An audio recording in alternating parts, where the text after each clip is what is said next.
Okay, hi guys, this is Dennis at Denis Oakley Strategy Consulting, continuing my series on how to stress test your business model. So in this session, we're talking about how strong are the network effects that your value proposition creates. So basically, what a network effect is when if you add in an additional user, you get more benefit than just one user. So a good example of this is the fax machines. When there was just one fax machine in the world, it was pretty useless. You couldn't send to any other fax machine. When there were two, they could just one could go to the other. When there were three fax machines, let's try and get these fingers right, you got lots more opportunities. By the time you get 1,000, you're getting millions or billions of possible ways of using the fax machines.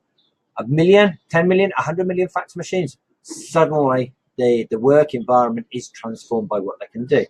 Email is another example. WhatsApp is another example. Facebook, LinkedIn. These are all examples of businesses where there is a value, where the network effects really increase the strength of the value proposition. And companies like Opportunity and Musicali and others are trying to get sufficient network size so that they get that critical mass. And once you get over the critical border, the inflection point, then suddenly your business growth becomes so much easier. So looking at your business model, then we ask the question of, okay, does your business have any network effects? My consulting business, there's not a great deal of network benefit. One customer and then another customer, I learn more, but there's no real network effects. On the other hand, when you have a platform where you have lots of people on it and they're interacting together, it's very much more effective. So choose your answer there. So some questions. Do you have any network effects? Yeah. Do your competitors have any direct network effects? So if your competitor has some network effects and you don't, it's like, well, they have got potentially a very strong competitive advantage that is going to leave you behind. If they've got them, why does their business model enable them to have network effects and your business model doesn't? What have you got to change about your business to get these advantages?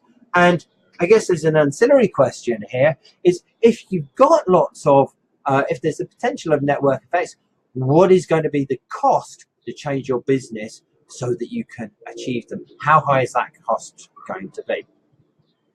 Then looking at your customers, okay, so we've looked at direct network effects. What happens to your suppliers?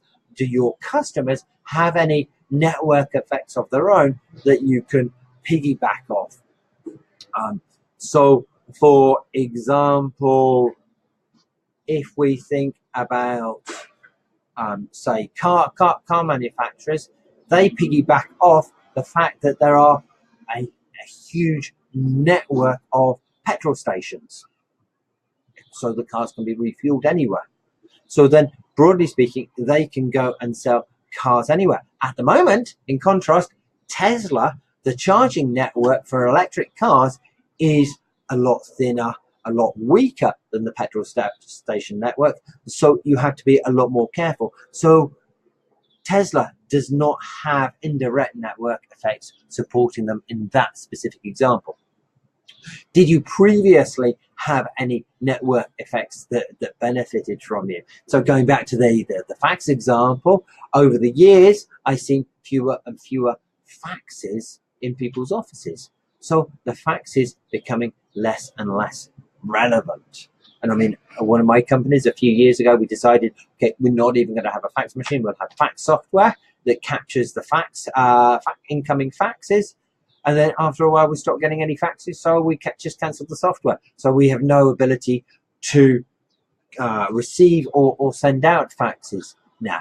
And that, as a network starts to fail, everything starts going into reverse. And so you can rapidly see a whole business collapsing because of that.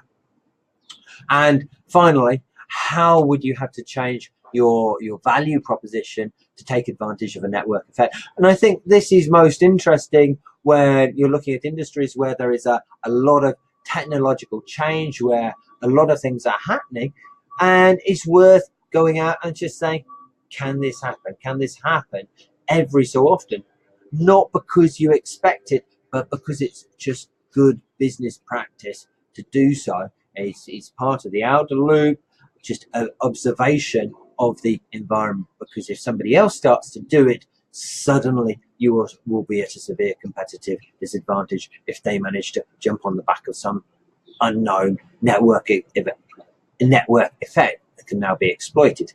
Vice versa, you can find some short-term or maybe even long-term competitive advantage as you start using the network effects. So that's network effects. Please, if you like this, do like the video, subscribe to Denis Oakley Strategy Consulting, head over to the website denis-oakley.com and do sign up for my newsletter for weekly goodies on strategy and how to stress test your business and pivot and make it far more effective as a way of a lifestyle, making money, achieving promotions, or just doing the right thing. Thanks for listening.